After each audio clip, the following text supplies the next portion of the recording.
Hey guys, what's up? Welcome back to COD Trendy. Sometimes Warzone can be the most annoying thing in the entire world, but you don't notice that unless you prestige. So today in this video, I'm going to go over 10 annoying details you'll only notice in Warzone after you prestige. Let's get into the video. Number 10, Battle Passes.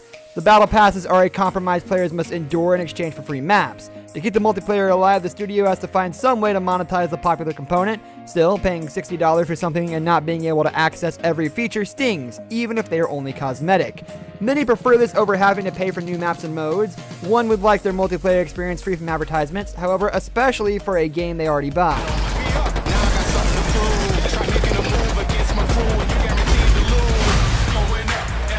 Number 9, constant updates. The first kind of update isn't too bad. Every once in a while, the game notifies the player it must restart in order to install the most recent changes.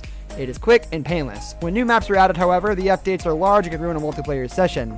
Modern Warfare boots up fast enough when maybe someone just wants to do some rounds for 20 to 30 minutes. But forcing the player to download a new map before jumping online can prevent the session from happening. Having to clear out space in a full hard drive makes it even worse. 3,000 likes on this video and make sure that you're subscribed to the channel, as I've also got the chance for you to win an Xbox Series X. Thanks to the Number 8, shield users. An expert with a shield can still ruin somebody's day. Then again, a handful of people probably got to level 55 and beyond by using just the riot shield. With it equipped, players are nearly invincible. When it is on the player's back, they cannot be killed from behind. Explosives are really the only surefire way to take these opponents out. Their strategy is especially devastating in Search and Destroy, where a quick foe's death forces the player to wait several minutes as the round finishes. That enemies are using. Honestly, I only use it to peek corners and to hold vantage points. I usually use my M13. Number 7, nerfs changing one's strategy. The need for balancing post launch is understandable, but it sucks when the update nerfs a beloved weapon or a piece of equipment. 725 is the most notable example. While it may have been unfair and overpowered, players who use it now need to either adjust to its changes or find a different gun. Those who stuck with the game no doubt improved their skills as they adjusted to a new shotgun or found a different weapon class to use. Number 6, people exploiting bugs. Thankfully, Infinity Ward is vigilant about squashing bugs and glitches, but when one is found, players will exploit it until the cows come home. Some of the ground war maps had bugs letting players slip through walls, making them virtually invisible and invincible as they shot at other players.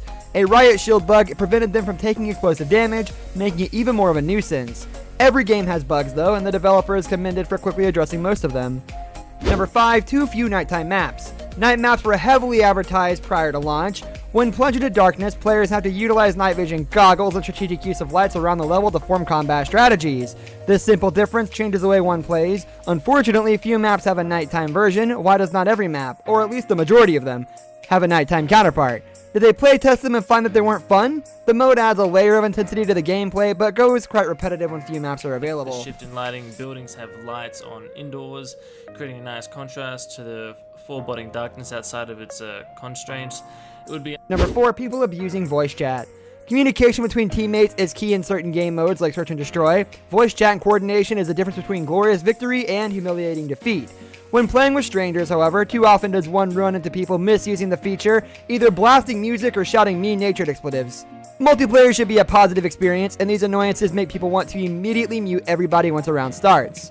Number 3, people dropping out in the middle of a gunfight. One of Modern Warfare's most unique modes is Gunfight, 2v2 death matches on minuscule maps. The match ends when one team wins 6 rounds, each one of which lasts 40 seconds. The even teams, lack of perks, and identical loadouts make for a perfectly balanced mode until one player leaves in the middle of a match, forcing the remaining teammate to fight alone.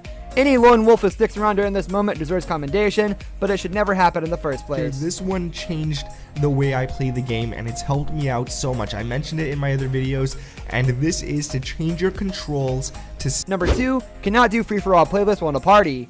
On the one hand, this is understandable. The developers don't want friends forming secret alliances to dominate a free-for-all round. On the other hand, would it really be a large issue? Free-for-all is as chaotic as it gets, and it doesn't seem like a secret pact between 2 players would heavily affect a match. So it really became an issue. They should just remove the name tags during the game mode so people don't know with whom they are fighting. Additionally, it is impossible to do the recently added 1v1 Rust mode with a friend unless one makes an unranked custom match. Number 1, playing against mouse and keyboard users.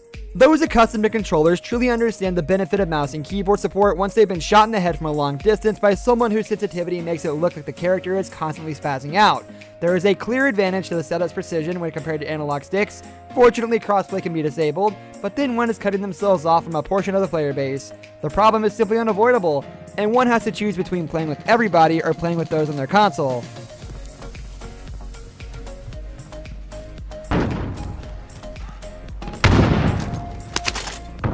This brings us to the end of our video. I hope you enjoyed it. Hit like if you did, and don't forget to subscribe to our channel so you don't miss out on any of our videos in the future. Also watch the 2 videos that are on your screen because I'm sure you'll love them. With that, I'll see you in the next video.